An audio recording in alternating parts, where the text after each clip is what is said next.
Hello everyone, welcome to insider bank. आइए आज हम समझते हैं लीड बैंक क्या होता है।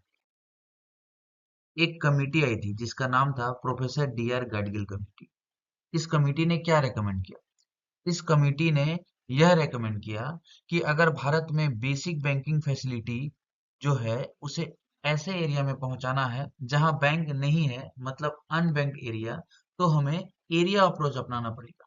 यानी प्रत्येक बैंक को एक एरिया दे दिया जाए और वह बैंक उस एरिया की रिस्पॉन्सिबिलिटी ले ले कि ठीक है, इस एरिया की सारी बैंकिंग फैसिलिटी मैं प्रोवाइड करूंगा। अब समझते हैं एरिया क्या होगा।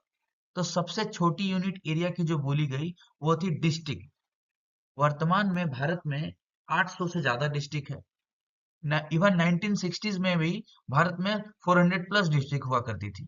तो डी आर गडगिल कमेटी ने कहा कि पूरे भारत को कुछ एरियाज में बांट देते हैं और हर एरिया को एक बैंक दे देते हैं। वह बैंक वहां पे ये इंश्योर करेगा कि वहां पे सारी बैंक बेसिक बैंकिंग फैसिलिटी हो। उसी को लीड बैंक कहा जाए। एक और कमेटी आई जिसका नाम था एफ नारीमन कमेटी। यह committee D R Gadgil committee के बाद आई थी। इस कमेटी ने भी इस चीज को माना कि जो डी आर गडगिल कमेटी ने एरिया अप्रोच दी थी उसको अच्छे से इंडोर्स किया। और उसने यह सजेशन दिया कि जितने सारे पब्लिक सेक्टर बैंक है उसे लीड बैंक के तौर पर काम करना चाहिए। फिर उसने यह कहा कि हर डिस्ट्रिक्ट को एक बैंक दे देते हैं। उसको नाम दिया गया लीड बैंक। यानी हर डिस्ट्रिक्ट में एक बैंक लीड लेगा, वो सारी बैंकिंग फैसिलिटी वहां के लोगों को प्रोवाइड करेगा, अपनी ब्रांचेस खोलेगा। फिर फाइनली आरबीआई ने दोनों कमिटी के रिकमेंडेशन मान लिए और 1969 में, दिसंबर 1969 में लीड बैंक स्कीम को स्टार्ट किया।